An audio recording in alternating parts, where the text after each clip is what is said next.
Salam sejahtera untuk kita semua. Adanya video ini untuk memenuhi tugas ekonomi perusahaan kami. Izinkan saya memperkenalkan diri dan sebagai perwakilan dari kelompok saya, yaitu kelompok 5. Perkenalkan, nama saya Yusrani Julia, NIT 6021015, jurusan Tata Laksana tingkat 1. Dengan anggota yang pertama, Makbul NIT 6021016, jurusan Tata Laksana tingkat 1. Yang kedua, Novita Sari NIT 6021017, jurusan Tata Laksana tingkat 1. Dan yang terakhir, Justina NIT 6021018, jurusan Tata Laksana tingkat 1. Oke, langsung saja kita akan masuk ke materi PowerPoint tentang manajemen. Pengertian manajemen. Manajemen adalah suatu proses tertentu yang terdiri atas perencanaan, pengorganisasian, penggerakan, dan pengawasan yang dilakukan untuk menentukan dan mencapai tujuan-tujuan tertentu dengan menggunakan sumber daya manusia dan sumber daya alam yang ada. Manajemen merupakan ilmu tentang upaya manusia untuk memanfaatkan semua sumber daya yang dimilikinya untuk mencapai tujuan yang diinginkan secara efektif dan efisien.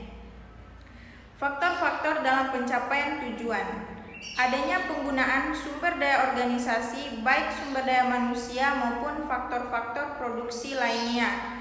Sumber daya tersebut meliputi sumber daya manusia, sumber daya alam, sumber daya keuangan, serta informasi. Adanya proses yang bertahap dari mulai perencanaan, pengorganisasian, pengarahan, dan pengimplementasian hingga pengendalian dan pengawasan. Adanya seni dalam menyelesaikan pekerjaan. Berikut skema pengertian manajemen. Unsur-unsur manajemen. Unsur manajemen terdiri dari 6M, yaitu pertama, manusia, kedua, material atau barang, yang ketiga, mesin, yang keempat, money atau uang, yang kelima, method atau metode, yang keenam, market atau pasar. Man atau manusia berperan sebagai manpower dalam organisasi atau perusahaan. Diperlukan untuk memimpin, menggerakkan karyawan atau bawaan, serta memberikan tenaga dan pikiran untuk kemajuan dan kuantitas perusahaan. Material digunakan sebagai proses produksi dalam suatu perusahaan atau organisasi, dapat terdiri dari bahan baku, bahan setengah jadi, atau barang jadi. Machine, MRP, kebutuhan produk dalam melancarkan jalannya perusahaan.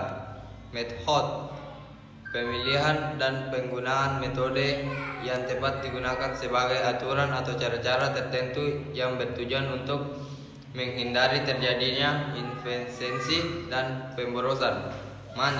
Money atau modal.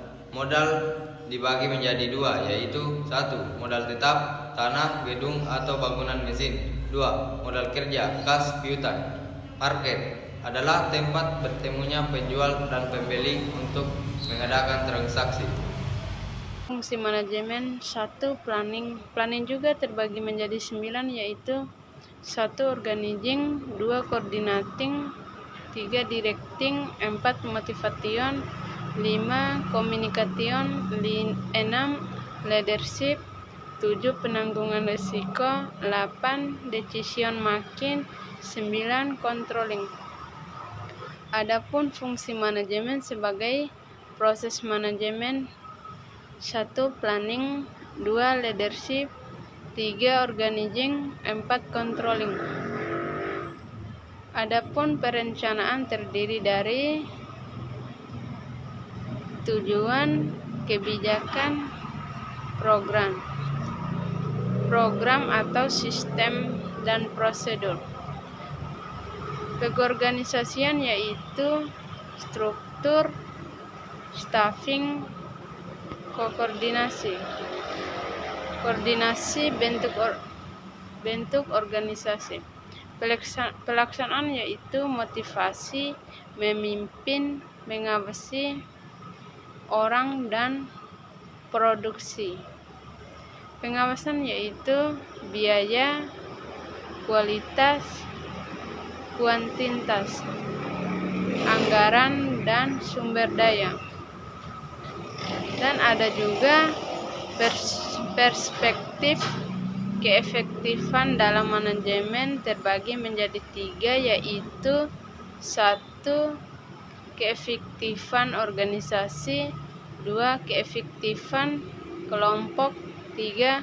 Keefektifan individu. Tingkat manajemen. Jumlah dari keputusan utama yang diambil pada tiap tingkat, manajemen puncak, manajemen menengah, dan manajemen pelaksana atau pengawasan.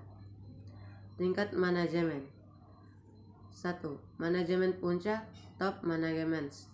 Disebut juga dengan manajemen institusional, eksekutif, key executive, terdiri dari dewan direktur, direktur utama atau chief executive officer.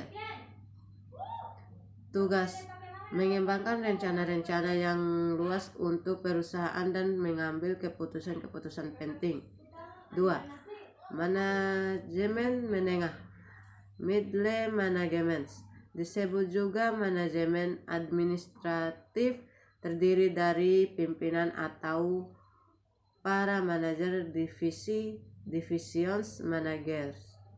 Tugas: bertanggung jawab untuk mengembangkan rencana-rencana operasional yang lebih luas dan menerapkan rencana yang dibuat oleh manajer puncak. 3. Manajemen pelaksana.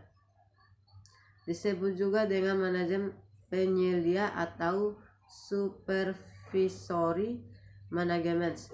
Bertanggung jawab untuk melaksanakan rencana-rencana yang dibuat oleh para manajer menengah.